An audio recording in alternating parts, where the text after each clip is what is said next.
Chairman MR news Rehan روحانی نے Multan office کا دورہ کیا۔ اس موقع پر ملتان آفس انچارج صغیر عباس کو صحافی امور پر اور اچھی کارکردگی پر خراج تحسین پیش کیا، جس پر صغیر عباس نے بھی چیئرمین صاحب سے MR نیوز چینل کو مزید فعال کرنے کی خواہش کی۔ مزید تفصیلات سے آگاہ کر رہے ہیں ہمارے نمائندے زعفران شاہ بابر۔ جی زعفران، بتائیے گا کیا تفصیلات ہیں؟ آج ہم ملتان MD چوک ملتان میں موجود ہے، ہمارے MR نیوز کے آفس میں۔ آج ہمارے ساتھ محترم chairman MR news digital media association all Pakistan chairman صاحب ہمارے ساتھ موجود ہے۔ السلام علیکم سر۔ وعلیکم السلام۔ سر جی، آپ نے ایک ایسوسیشن بنایا ہے MR digital media association all Pakistan, اس حوالے سے سر بتائے گا اس کا آج کل کا پروگریس کیا چل رہا ہے؟ بیٹے، میں نے لئیے سے سٹارٹ کیا۔ لئیے سے جب میں نے سٹارٹ کیا تو وہاں پہ 3-4 گروپ بنے ہوئے تھے، تو میں نے وہ ڈسٹرکٹ کی حد تک تھے، لئیے کی حد تک تھے۔ اب میں نے جو MR ڈیجیٹل میڈیا ایسوسیشن بنائی، اسے میں نے رجسٹرڈ کے لیے اس کے ڈاکومنٹس وغیرہ چلے گئے ہیں، عن قریب بہت جلد یہ رجسٹرڈ ہو جانی ہے، اور میرے 500 سے 600 تک ممبر بن بھی گئے ہیں۔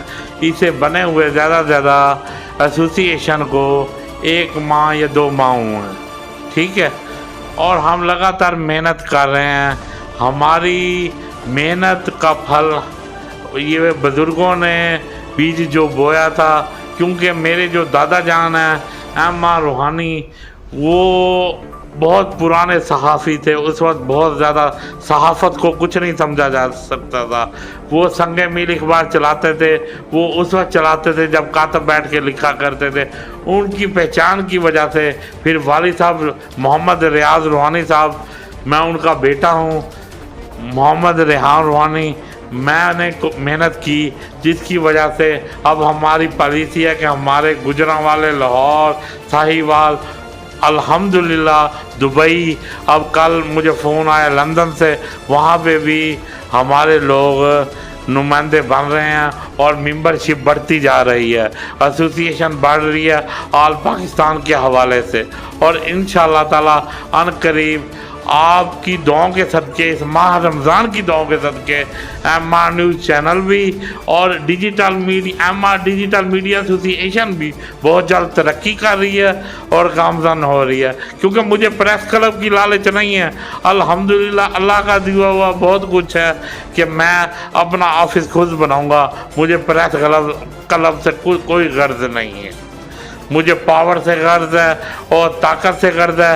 لوگوں کے جو لوگ پیچھے ہوئے ہیں، جو لوگ صحیح معنی صحافت نہیں کر سکتے، رگڑے ہوئے ہیں، ان کے ساتھ ظلم ہو رہے ہیں، ہسپتالوں میں پریشان ہیں، رشوت میں پریشان ہیں، سود خوروں کی زد میں ہیں، میں انہیں ان سے نکالنا چاہتا ہوں۔ اللہ پاک نے اگر میری زندگی رکھی تو دیکھو کہ میں انشاءاللہ تعالی حق کا ساتھ دوں گا، اور ضرور دوں گا۔ مجھے احکام بالا تک جانا پڑے، وزیر اعلیٰ تک جانا پڑے، وزیر اعظم تک جانا پڑے، RPO تک جانا پڑے، میں ضرور انہیں ریکویسٹ کروں گا کہ میرا ساتھ دیں، اور میں ان لوگوں کو جو غریب لوگ ہیں، غریب سے غریب تر ہوتے جا رہے ہیں، پریشانیوں میں مبتلا ہیں، ان کا ساتھ دوں۔